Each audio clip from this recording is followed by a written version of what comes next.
8 ربیع الاول۔ بسم اللہ الرحمن الرحیم۔ نمبر 1، اسلامی تاریخ، حضرت عیسیٰ علیہ السلام کا زندہ آسمان پر اٹھایا جانا۔ حضرت عیسیٰ علیہ السلام نے بنی اسرائیل کی اصلاح کے لیے شہر شہر اور گاؤں گاؤں چل کر اللہ کے دین کو پھیلانے کی جد و جہد شروع کی۔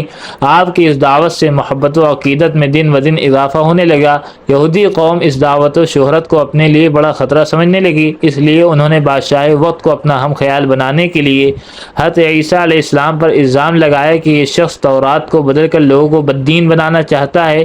تو اس مشرک بادشاہ نے حضرت مسیح علیہ السلام کو گرفتار کر کے سولی پر چڑھانے کا حکم دے دیا۔ ایک مرتبہ آپ علیہ السلام اپنے حواریوں یعنی اہل ایمان کے ہمراہ ایک مکان میں جمع تھے تو قتل کے ارادے سے یہودیوں نے اس گھر کا محاصرہ کر لیا۔ سارے حواری اپنی جان بچا کر بھاگے اور یہودیوں نے اپنے ایک آدمی کو انہیں قید کرنے کے لیے اندر بھیجا تو اللہ تعالیٰ نے پہلے ہی حضرت عیسیٰ علیہ السلام کو آسمان پر اٹھا لیا اور اندر جانے والے شخص کو حضرت عیسیٰ علیہ السلام کا ہم شکل بنا دیا۔ یہودیوں نے دھوکے میں اپنے ہی آدمی کو مسیح سمجھ کر سولی پر چڑھا دیا۔ نمبر 2، حضور صلی اللہ علیہ وسلم کا معجزہ خط کی اطلاع دینا۔ حضرت علی رضی اللہ عنہ فرماتے ہیں کہ رسول اللہ صلی اللہ علیہ وسلم نے مجھے حضرت زبیر رضی اللہ عنہ اور مقداد رضی اللہ عنہ کو حکم دیا کہ تم روضہ خاک تک جاؤ، وہاں ایک عورت ملے گی، اس کے پاس ایک خط ہے، اس کو لے آؤ۔ چنانچہ ہم تینوں گھوڑے دوڑاتے ہوئے اس عورت کے پاس پہنچ گئے اور اس سے کہا کہ خط نکال۔ اس نے کہا میرے پاس کوئی خط نہیں ہے۔ ہم نے کہا خط نکال ورنہ ہم تیری سخت تلاشی لیں گے۔ چنانچہ مجبور ہو کر اس نے بالوں کے جوڑے میں سے خط نکال کر دیا۔ اس خط میں مکے کے مشرکوں کو رسول اللہ صلی اللہ علیہ وسلم کی نقل و حرکت کے بارے میں آگاہ کیا گیا تھا۔ نمبر 3، ایک فرد کے بارے میں چند باتوں پر ایمان لانا ضروری ہے۔ رسول اللہ صلی اللہ علیہ وسلم نے فرمایا جب تک کوئی بندہ ان 4 باتوں پر ایمان نہ لائے تو وہ مومن نہیں ہو سکتا۔ نمبر 1، اس بات کی گواہی دے کہ اللہ کے علاوہ کوئی عبادت کے لائق نہیں۔ نمبر 2، اس کی بھی گواہی دے کہ میں اللہ کا رسول ہوں اور اس نے مجھے حق کے ساتھ بھیجا ہے۔ نمبر 3، مرنے اور پھر دوبارہ زندہ ہونے کا یقین رکھے۔ نمبر 4، تقدیر پر ایمان لائے۔ نمبر 4، ایک سنت کے بارے میں فوراً استخارہ کرنے کی دعا۔ رسول اللہ صلی اللہ علیہ وسلم کو جب کوئی کام فوراً درپیش ہوتا تو یہ دعائے استخارہ پڑھتے، اللہم خلی واختر لی۔ ترجمہ، اے اللہ مجھے خیر عطا فرما اور میرے دل میں خیر کی بات ڈال دے۔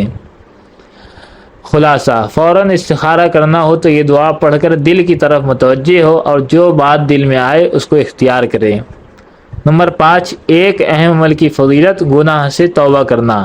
رسول اللہ صلی اللہ علیہ وسلم نے فرمایا جب بندہ توبہ کر لیتا ہے تو اللہ تعالیٰ کرامن کاتبین کو اس کے گناہ کو بھلا دیتے ہیں اور اس کے اعضاء اور جوارح کو بھی بھلا دیتے ہیں، حتیٰ کہ زمین کے ٹکڑوں کو بھی اللہ تعالیٰ بھلا دیتے ہیں، یہاں تک کہ وہ قیامت کے دن اللہ تعالیٰ سے اس حال میں ملے گا کہ اس کے خلاف اللہ تعالیٰ کی بارگاہ میں کوئی گواہ نہیں ہوگا۔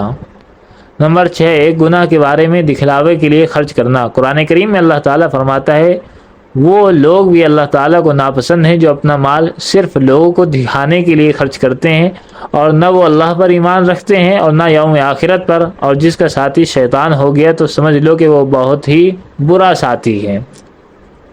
نمبر 7، دنیا کے بارے میں نافرمانوں سے نعمتیں چھین لی جاتی ہیں۔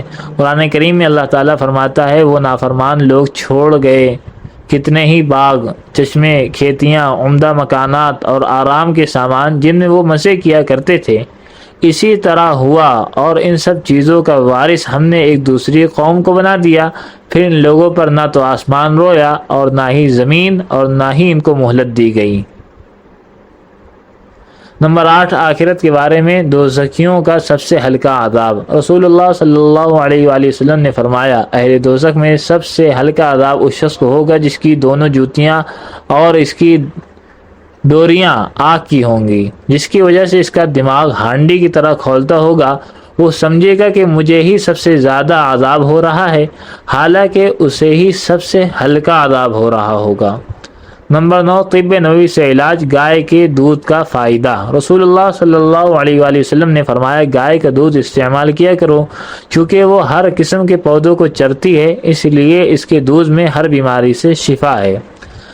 نمبر 10، نبی علیہ السلام کی نصیحت۔ رسول اللہ صلی اللہ علیہ وسلم نے فرمایا علم وراثت سیکھو اور دوسروں کو اس کی تعلیم دو، کیونکہ یہ آدھا علم ہے۔ یہ علم بھلا دیا جائے گا، امت سے سب سے پہلے اسی علم کو اٹھایا جائے گا۔